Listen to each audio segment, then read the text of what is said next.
Seigneur, nous savons que tu aimes sans mesure, toi qui n'as pas refusé ton propre Fils, mais qui l'as livré pour sauver tous les hommes.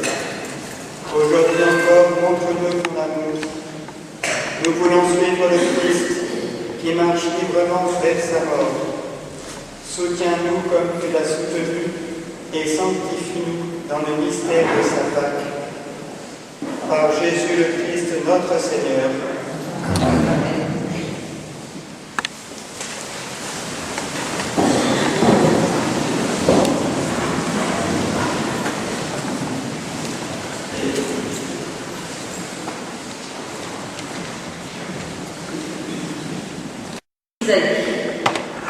Mon serviteur réussira, dit le Seigneur, il montera, il s'élèvera, il sera exalté.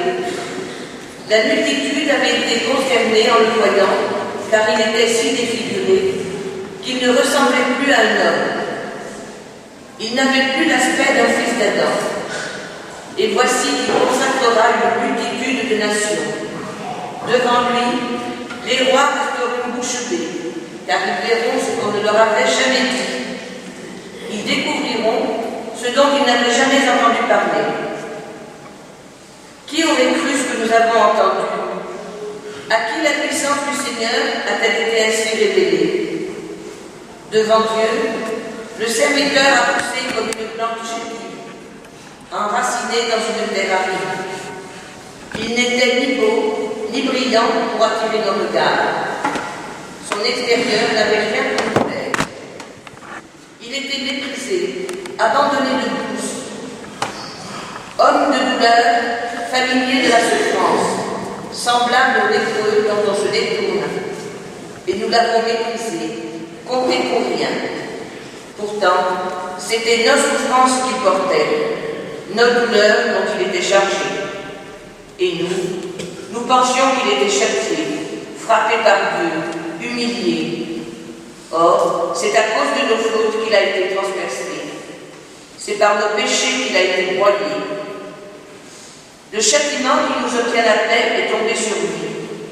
Et c'est par ses blessures que nous sommes guéris. Nous étions tous errants comme des brebis.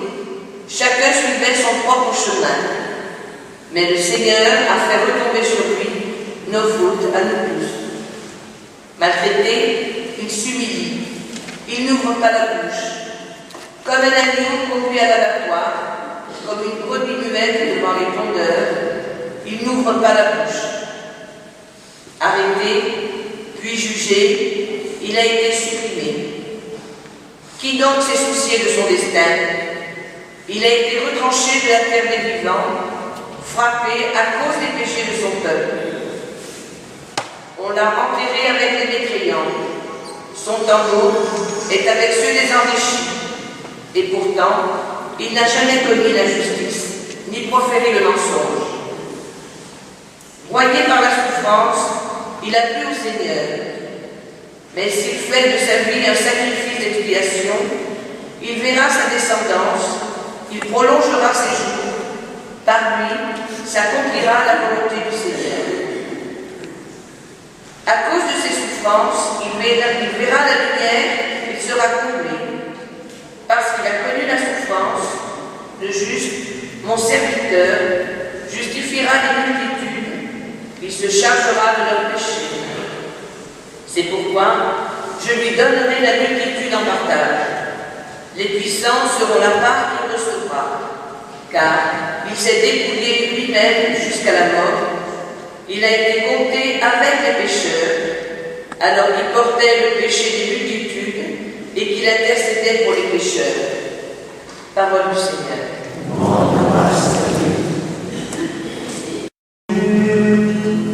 Comme une chose qu'on jette, j'entends les calomnies de la foule. Ils s'accordent pour m'ôter la vie.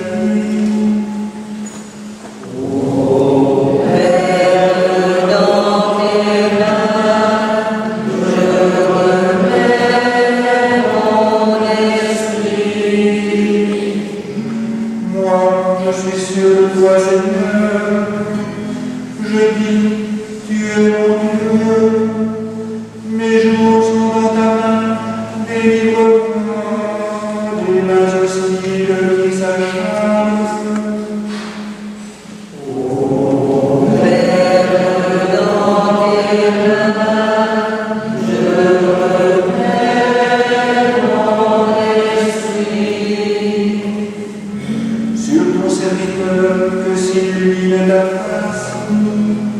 Sauve-moi par ton amour. Soyez forts, prenez courage, vous tous qui espérez le Seigneur. Père dans tes mains, je remets mon esprit.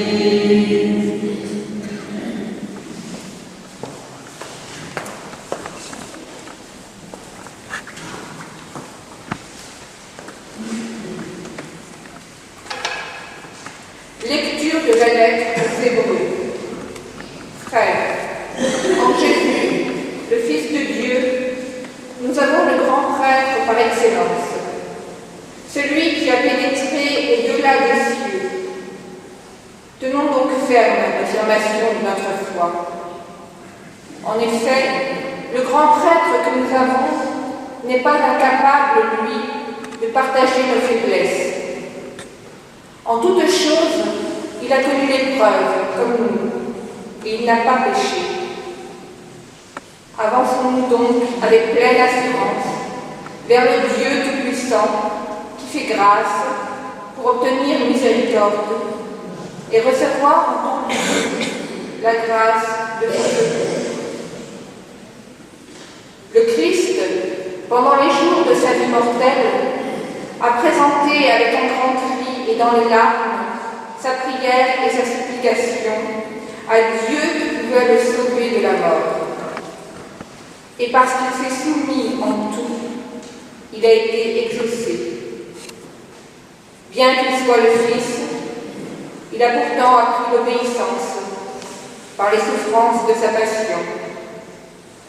Et ainsi, conduit à sa perfection, il est devenu, pour tous ceux qui lui obéissent, la cause du salut éternel.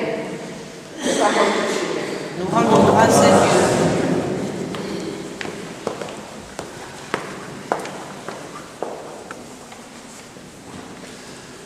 Gloire et louange à toi, Seigneur Jésus. Gloire et louange à toi, Seigneur Jésus.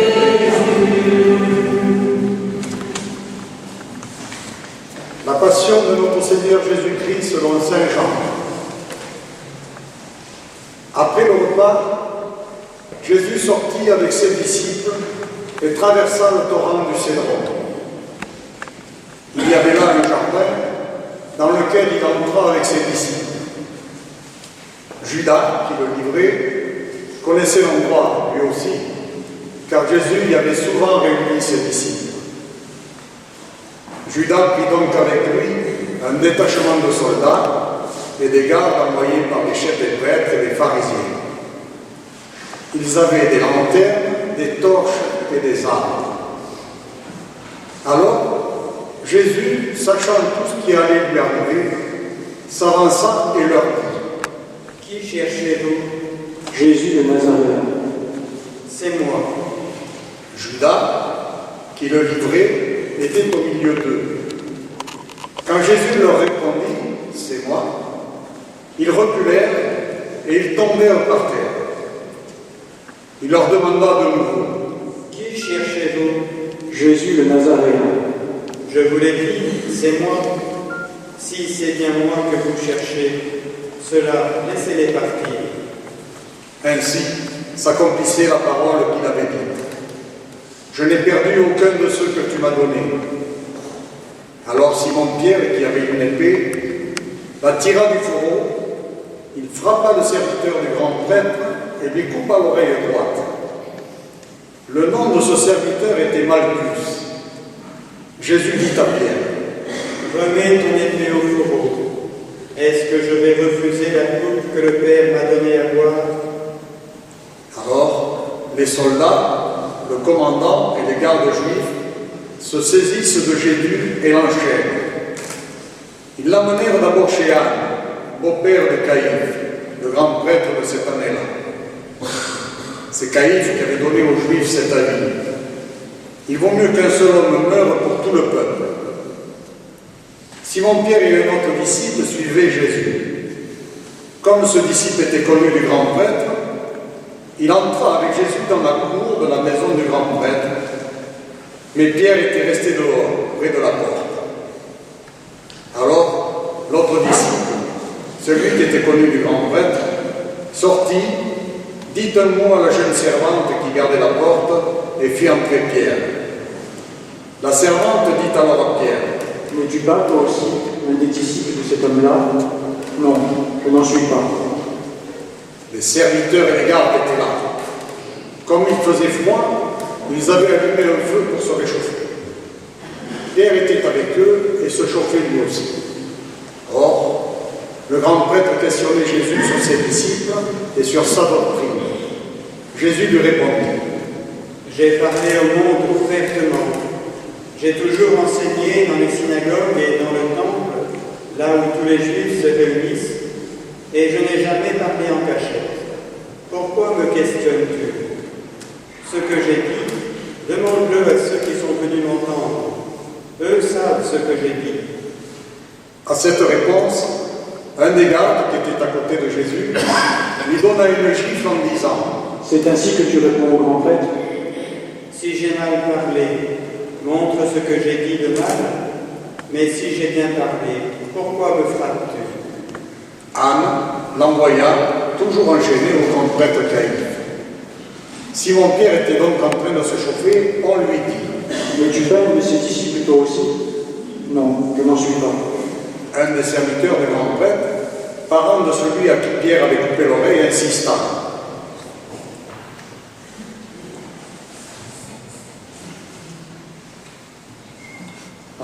Est-ce que je ne t'ai pas vu toi-même dans le jardin avec lui?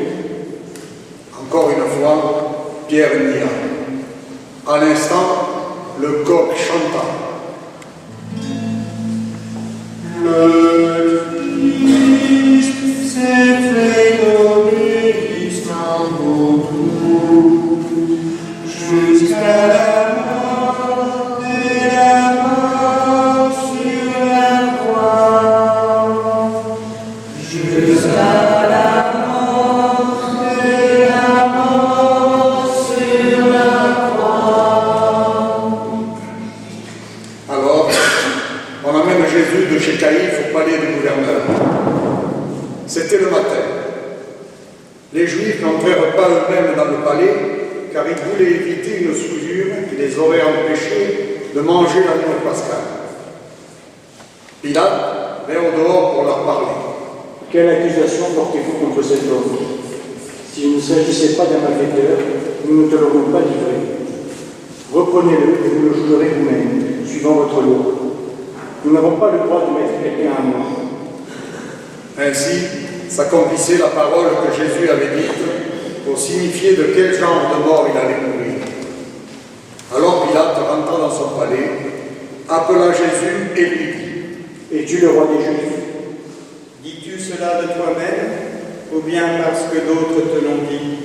Est-ce que je suis juif, moi? Ta nation et les chefs des prêtres t'ont livré à moi. Qu'as-tu donc fait?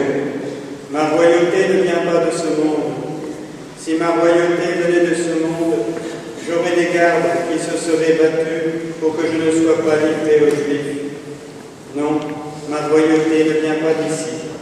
Alors, tu es roi? C'est toi qui dis que je suis roi. Je suis né, je suis venu dans le monde pour ceci, rendre témoignage à la vérité. Tout homme qui appartient à la vérité écoute ma voix. Qu'est-ce que la vérité? Après cela, il sortit de nouveau pour aller vers les Juifs et il leur dit: Moi, je ne trouve en lui aucun motif de condamnation. Mais c'est la coutume chez vous que je relâche quelqu'un pour la Pâque. Voulez-vous qu'on relâche le roi des Juifs? Mais ils se mirent à crier. Pas lui, Barabbas. Ce Barabbas était un bandit. Alors, Pilate ordonna d'amener Jésus pour le flageller. Les soldats tressèrent une couronne avec des épines et la lui mirent sur sa tête. Puis, ils le revêtirent d'un manteau de pourpre. Ils s'avançaient vers lui et ils disaient: Honneur à toi, roi des Juifs. Et ils le giflaient. Pilate sortit de nouveau pour dire aux Juifs: Voyez, je vous l'amène dehors pour que vous sachiez que je ne trouve en lui aucun motif de condamnation. Alors Jésus sortit, portant la couronne d'épines et le manteau de pourpre, et Pilate leur dit, Voici l'homme. quand ils le virent, les chefs des prêtres et les gardes se mirent à crier. Crucifie-le, crucifie-le. Reprenez-le et crucifiez-le vous-même. Moi, je ne trouve en lui aucun motif de condamnation. Nous avons une loi, et suivant la loi, il doit mourir parce qu'il s'est prétendu le Fils de Dieu. Quand Pilate entendit ces paroles, il redoubla de crainte. Il rentra dans son palais et dit à Jésus, D'où es-tu? Jésus ne lui fit aucune réponse. Pilate lui dit alors, Tu refuses de me parler à moi? Ne sais-tu pas que j'ai le pouvoir de te relâcher et le pouvoir de te crucifier? Tu n'aurais aucun pouvoir sur moi si tu ne l'avais reçu d'en haut. Ainsi, celui qui m'a livré à toi est chargé d'un péché plus grave. Dès lors, Pilate cherchait à le relâcher. Mais les Juifs se mirent à crier. Si tu le relâches, tu n'es pas ami de l'empereur. Quiconque se fait roi s'oppose à l'empereur. En entendant ces paroles, Pilate amena Jésus au dehors. Il le fit asseoir sur une estrade à l'endroit qu'on appelle le Dallage, en hébreu Gabata. C'était un vendredi, la veille de la Pâque, vers midi. Pilate dit aux Juifs, Voici votre roi. alors ils crièrent, À mort, crucifie-le. Vais-je crucifier votre roi? les chefs des prêtres répondirent. Nous n'avons pas d'autre roi que l'empereur. Alors, il leur livra Jésus pour qu'il soit crucifié, et ils se saisirent de lui. Le Christ s'est fait obéissant pour nous, jusqu'à la mort et la mort sur la croix. Jusqu'à la mort et la mort sur la croix. Jésus, portant lui-même sa croix, sortit en direction du lieu dit en hébreu Golgotha, nom qui se traduit calvaire, c'est-à-dire crâne. Là, ils le crucifièrent, et avec lui deux autres, un de chaque côté, et Jésus au milieu. Pilate avait rédigé un écriteau qu'il fit passer sur la croix avec cette inscription. Jésus, le Nazaréen, roi des Juifs. Comme on avait crucifié Jésus dans un endroit proche de la ville, beaucoup de Juifs lurent cet écriteau qui était libellé en hébreu, en latin et en grec. Alors les prêtres des Juifs dirent à Pilate, Il ne fallait pas écrire roi des Juifs. Il fallait écrire cet homme a dit je suis le roi des Juifs. Pilate répondit, Ce que j'ai écrit, je l'ai écrit. quand les soldats eurent crucifié Jésus, ils prirent ses habits. Ils en firent 4 parts, une pour chacun. Restait la tunique. C'était une tunique sans couture, tissée toute d'une pièce de haut en bas. Alors ils se dirent entre eux. Ne la déchirons pas, tirons au sort celui qui l'aura. Ainsi s'accomplissait la parole de l'Écriture. Ils se sont partagés mes habits, ils ont tiré au sort mon vêtement. C'est bien ce que firent les soldats. Or, près de la croix de Jésus se tenait sa mère, avec la sœur de sa mère, Marie, femme de Cléophas, et Marie-Madeleine. Jésus, voyant sa mère et près d'elle le disciple qu'il aimait, dit à sa mère, Femme, voici ton fils, puis il dit au disciple, voici ta mère. et à partir de cette heure-là, le disciple l'a pris chez lui. Après cela, sachant que désormais toutes choses étaient accomplies, et pour que l'Écriture s'accomplisse jusqu'au bout, Jésus dit, J'ai soif. il y avait là un récipient plein d'une boisson vinaigrée. On fixa donc une éponge de ce vinaigre à une branche d'hysope, et on l'approcha de sa bouche. Quand il eut pris le vinaigre, Jésus dit, Tout est accompli.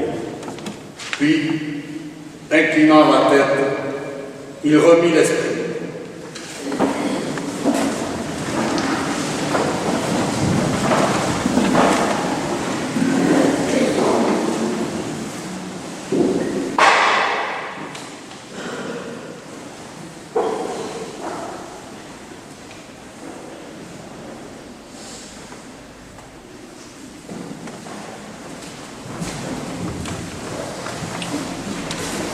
Comme c'était le vendredi, il ne fallait pas laisser des corps en croix durant le sabbat, d'autant plus que ce sabbat était le grand jour de la Pâque. Aussi, les Juifs demandèrent à Pilate qu'on enlève les corps après leur avoir brisé les jambes. Les soldats allèrent donc briser les jambes du premier et du deuxième des condamnés que l'on avait crucifiés avec Jésus. Quand ils arrivèrent à celui-ci, voyant qu'il était déjà mort, ils ne lui brisèrent pas les jambes. Mais un des soldats, avec sa lance, lui perça le côté, et aussitôt, il en sortit du sang et de l'eau. Celui qui a vu rend témoignage, afin que vous croyiez vous aussi. Son témoignage est véridique, et le Seigneur sait qu'il dit vrai. Tout cela est arrivé afin que cette parole de l'Écriture s'accomplisse. Aucun de ces os ne sera brisé. Et un autre passage dit encore, ils lèveront les yeux vers celui qu'ils ont transpercé. Après cela, Joseph d'Arimathie, qui était disciple de Jésus, mais en secret par peur des Juifs, demanda à Pilate de pouvoir enlever le corps de Jésus. Et Pilate le permit. Joseph vint donc enlever le corps de Jésus. Nicodème, celui qui la première fois était venu trouver Jésus pendant la nuit, vint lui aussi. Il apportait un mélange de myrrhe et d'aloès pesant environ 100 livres. Ils prirent le corps de Jésus et ils l'enveloppèrent dans un linceul en employant les aromates selon la manière juive d'ensevelir les morts. Près du lieu où Jésus avait été crucifié, il y avait un jardin, et dans ce jardin, un tombeau neuf dans lequel on avait encore mis personne. Comme le sabbat des Juifs allait commencer et que ce tombeau était proche, c'est là qu'ils déposèrent Jésus.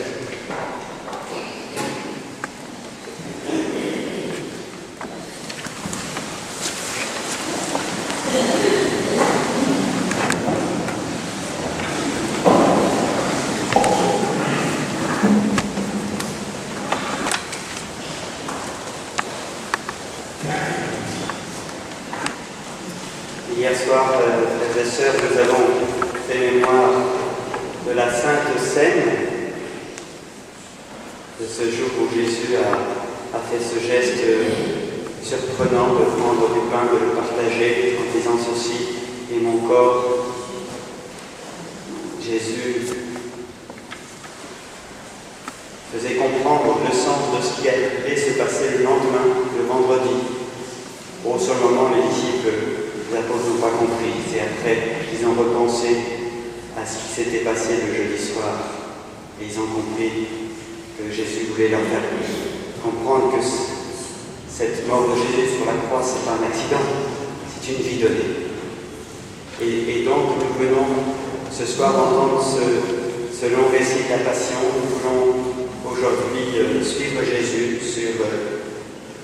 sur ce chemin, communier à sa passion, avant de le suivre, bien sûr, dimanche, et de célébrer sa résurrection.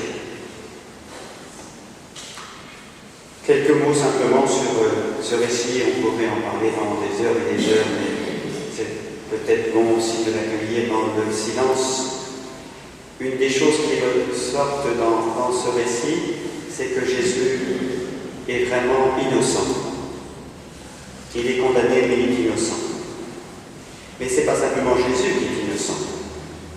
C'est Dieu qui est innocent. C'est Dieu qui est innocent du mal. Et malheureusement, combien de fois on accuse Dieu d'être responsable du mal que nous pouvons connaître dans nos vies. Or, comme le dit l'Écriture, Dieu n'a pas fait la mort. Comme dit saint Paul, le mal est entré dans le monde, non pas parce que Dieu l'a voulu, Dieu n'a pas fait le mal. Mais si le mal est entré dans le monde, c'est parce que l'homme s'est détourné de Dieu. Et non seulement Dieu est innocent du mal, mais pour nous sauver, nous qui sommes coupables, nous qui méritons la mort, nous méritons ce qui nous arrive, comme disait le bon larron. non seulement Dieu est innocent, mais il va accepter de se plonger dans cette souffrance. Et c'est tout le mystère de la passion de Jésus. Et il le fait pour nous sauver, et il le fait par amour. La passion, c'est une déclaration d'amour. Derrière toute cette violence, qui est la violence des hommes, toute cette haine, c'est une manifestation extraordinaire de l'amour de Dieu pour nous. Il est innocent, et pour nous sauver, il vient se plonger au plus profond de la souffrance humaine. Sachant cela, comment pourrions-nous continuer à accuser Dieu d'être responsable de nos souffrances ou d'être indifférent à nos souffrances?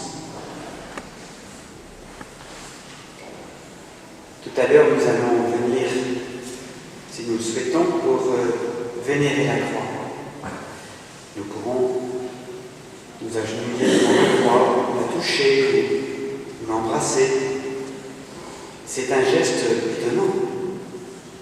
Parce que vénérer la croix, embrasser la croix, c'est un geste d'amour. Comment peut-on aimer la croix qui nous rappelle tout ce poids de souffrance? Vénérer la croix, ce n'est pas aimer la souffrance. Jésus non plus n'aime pas la souffrance.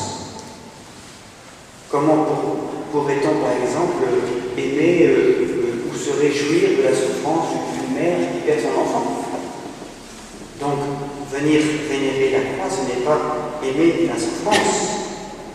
Vénérer la croix, c'est d'abord une façon de dire merci, de rendre grâce à Dieu.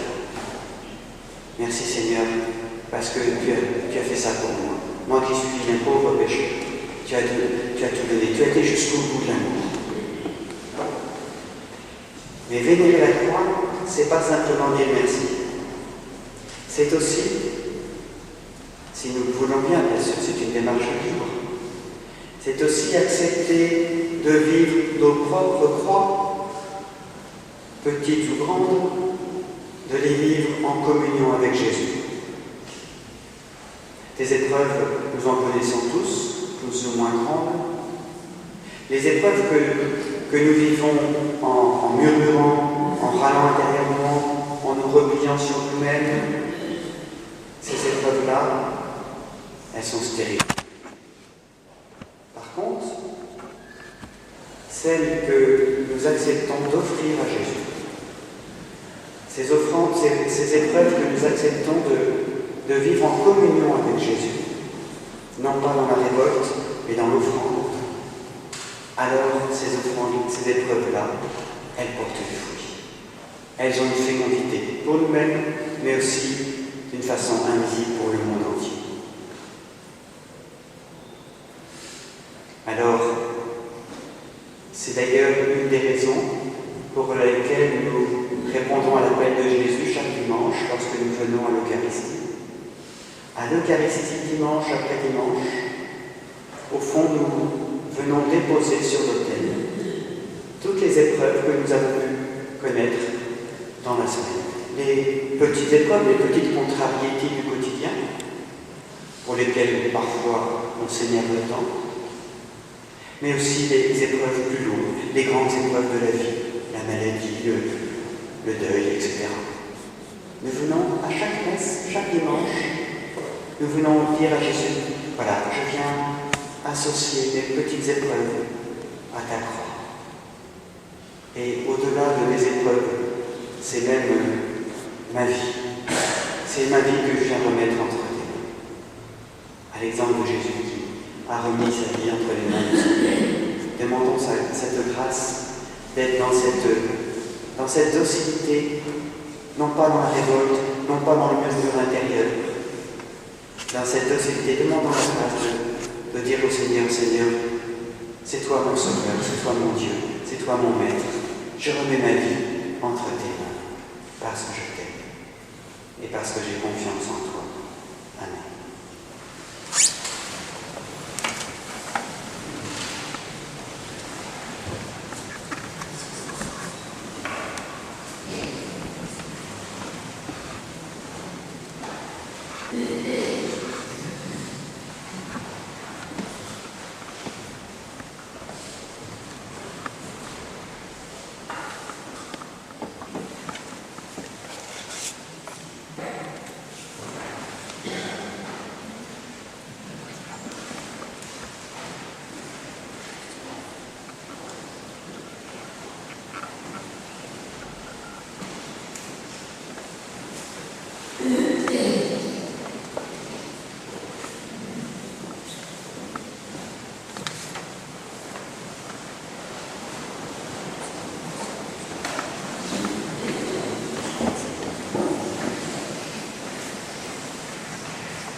lui donne la paix et l'unité, qu'il la protège dans tout l'univers et qu'il nous accorde une vie calme et paisible pour que nous rendions grâce à notre Dieu.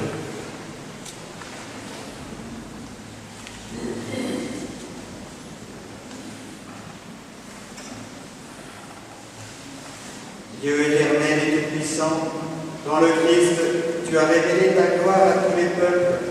Protège l'œuvre de ton amour, afin que ton Église, répandue par tout l'univers, demeure inébranlable dans la foi pour proclamer ton nom. Par Jésus le Christ, notre Seigneur.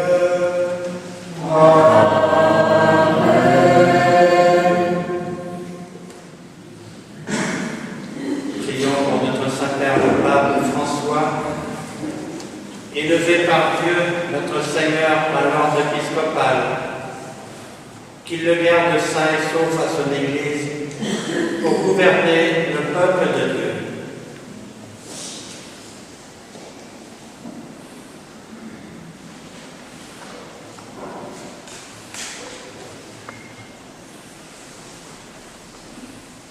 Dieu éternel et tout-puissant, dont la sagesse organise toutes choses, daigne écouter notre prière.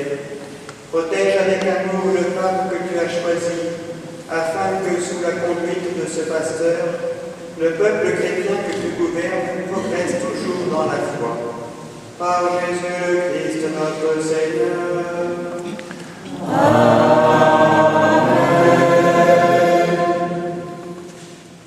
Prions pour notre évêque Olivier, présent parmi nous. Prions pour tous les évêques, les prêtres, les diacres, pour tous ceux qui remplissent des ministères dans l'Église et pour l'ensemble du peuple des croyants.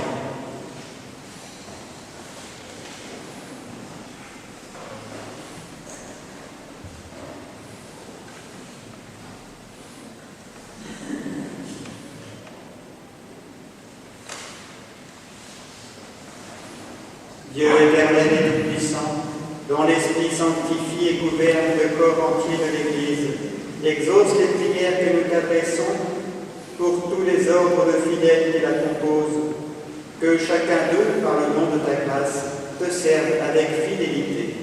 Par Jésus le Christ, notre Seigneur.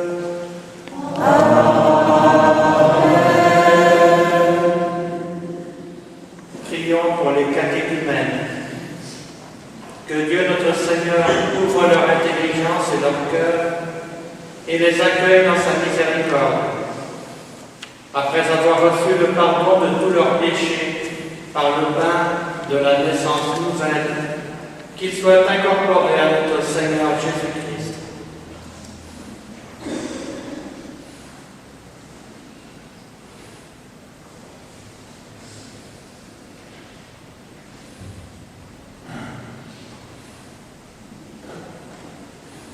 Dieu éternel et tout-puissant, toi qui assures toujours la fécondité de ton Église, augmente en nos catéchumènes l'intelligence et la foi, qu'ils renaissent à la source du baptême et prennent place parmi tes enfants d'adoption.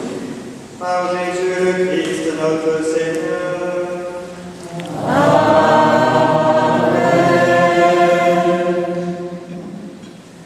Prions pour tous nos frères qui croient en Jésus-Christ et s'efforcent de conformer leur vie à la vérité.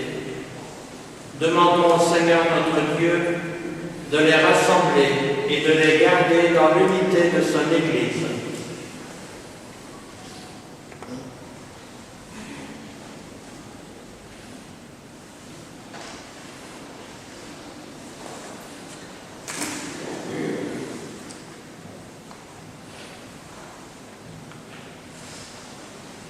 Dieu éternel et tout-puissant, toi qui rassembles ce qui est dispersé et qui fais l'unité de ce que tu rassembles, regarde avec amour l'Église de ton Fils. Nous te prions d'unir dans la totalité de la foi et par le lien de la charité tous les hommes qu'un seul baptême a consacrés. Par Jésus le Christ, notre Seigneur.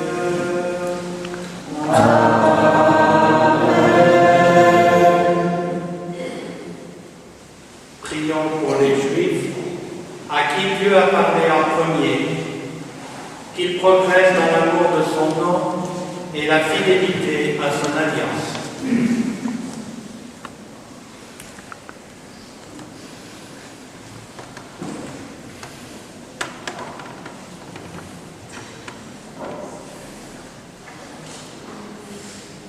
Dieu éternel et tout-puissant, toi qui as choisi Abraham et sa descendance pour en faire les fils de ta promesse, conduis à la plénitude de la rédemption le premier peuple de l'Alliance, comme ton Église t'en supplie. Par Jésus le Christ, notre Seigneur.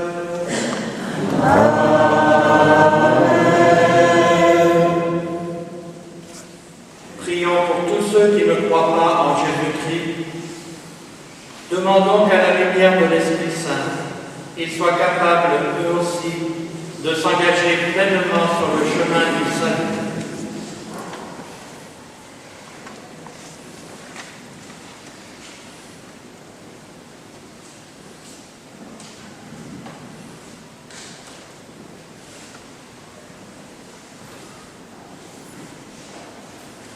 Dieu éternel et tout-puissant, donne à ceux qui ne croient pas au Christ d'aller sous ton regard avec un cœur sincère, afin de parvenir à la connaissance de la vérité.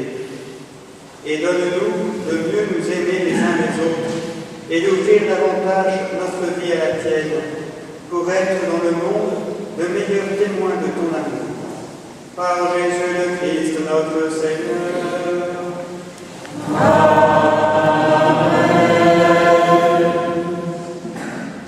Prions pour ceux qui ne connaissent pas Dieu.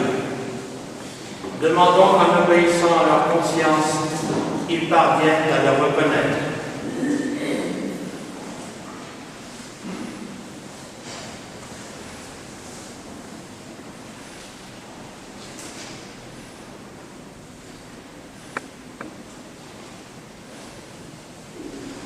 Dieu éternel et tout-puissant, toi qui as créé les hommes pour qu'ils te cherchent de tout leur cœur et que leur cœur s'apaise en te trouvant, fais qu'au milieu des difficultés de ce monde, tous puissent discerner les signes de ta bonté et rencontrer les témoins de ton amour.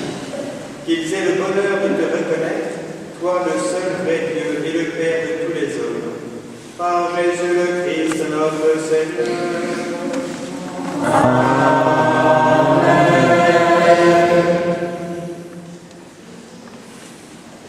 Prions pour les chefs d'État et tous les responsables des affaires publiques. Que le Seigneur notre Dieu dirige leur esprit et leur cœur selon sa volonté pour la paix et la liberté de tous.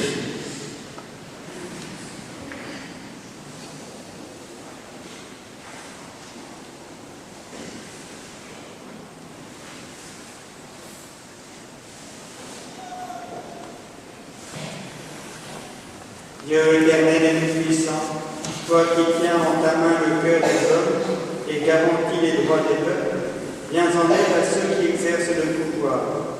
Que partout sur la terre s'affermissent avec ta grâce la sécurité et la paix, la prospérité des nations et la liberté religieuse. Par Jésus le Christ, notre Seigneur.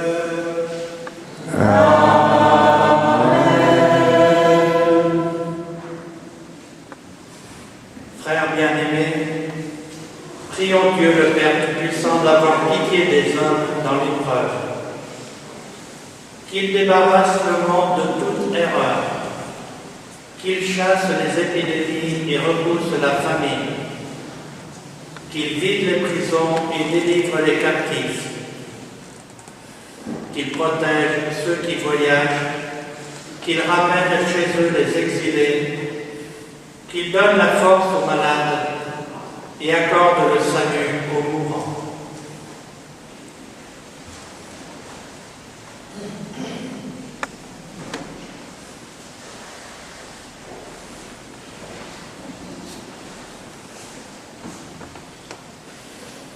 Dieu éternel et tout-puissant, consolation des affligés, force de ceux qui peinent, entends les prières des hommes qui t'appellent, quelle que soit leur souffrance. Qu'ils aient la joie de trouver dans leur détresse le secours de ta miséricorde. Par Jésus le Christ, notre Seigneur.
Voici le poids de la croix qui a porté le salut du monde. Venez, adorons.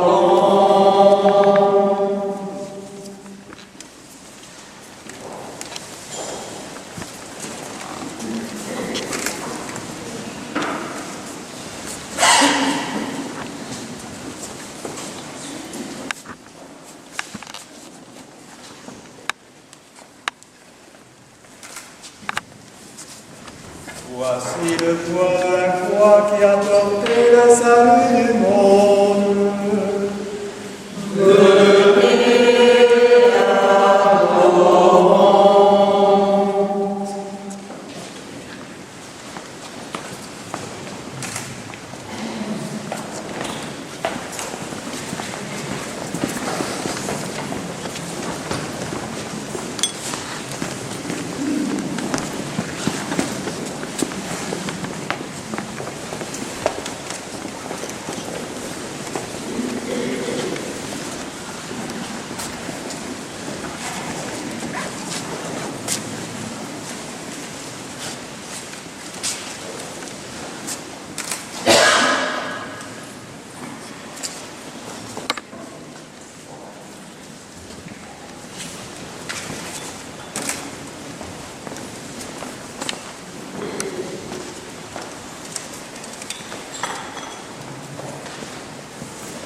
Le Fils de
Toi, Seigneur, au lendemain, comme un veilleur dans l'orage, les yeux remplis de ton matin, nous élevons encore.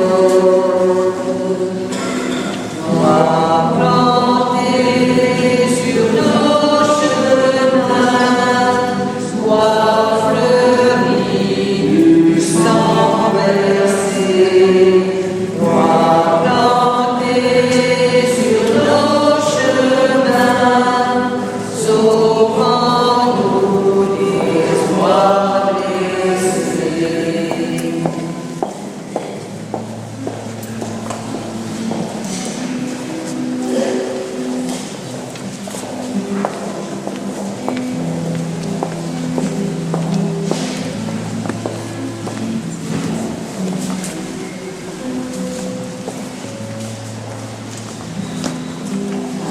C'est au printemps que germera, le printemps béant pleine terre.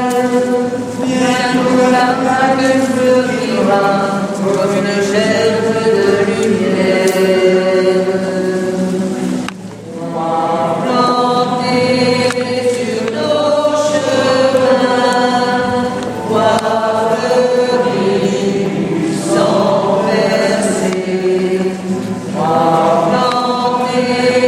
fleuri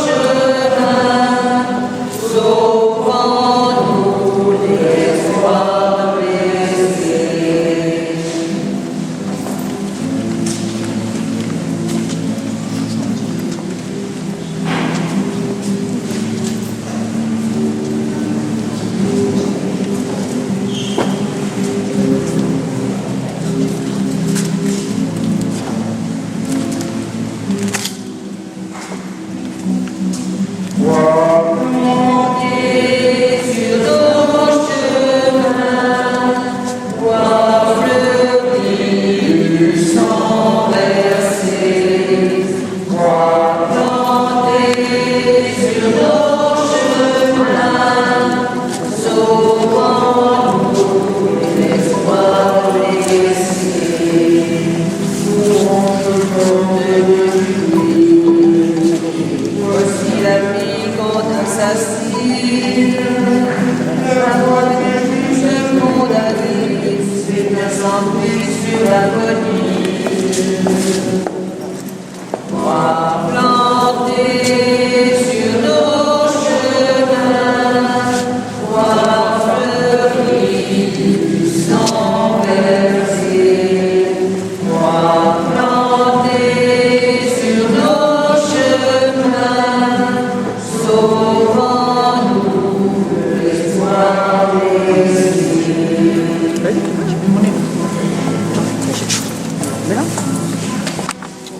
Le fruit de l'homme abandonné, prenez l'appui de nos souffrances, le sang jaillit de son côté, comme un grand fleuve d'espérance. Moi planté sur nos chemins, toi fleuri du sang versé.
Comme nous l'avons appris du Sauveur, et selon son commandement, nous osons dire.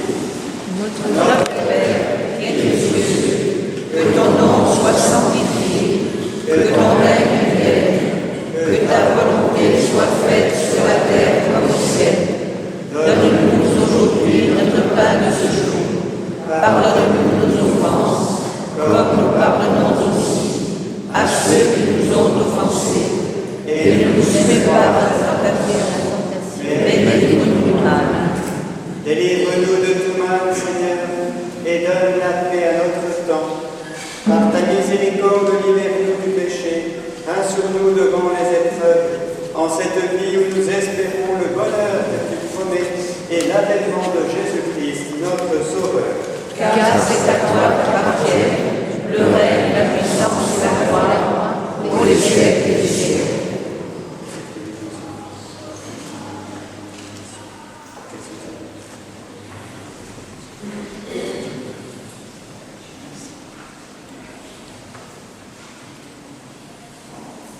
Heureux les invités au repas du Seigneur. Voici l'agneau de Dieu qui enlève le péché du monde. Seigneur, je ne suis pas digne de te recevoir, mais dis seulement une parole que je serai guéri.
Que ton peuple aujourd'hui connaisse ta puissance. Il a reçu le soleil pour le souffle misérable, le corps du Seigneur. Il a reçu le soleil, celui-là dans la nuit chantera. Aujourd'hui, Seigneur, reste avec nous, que ton peuple aujourd'hui habite dans ta gloire.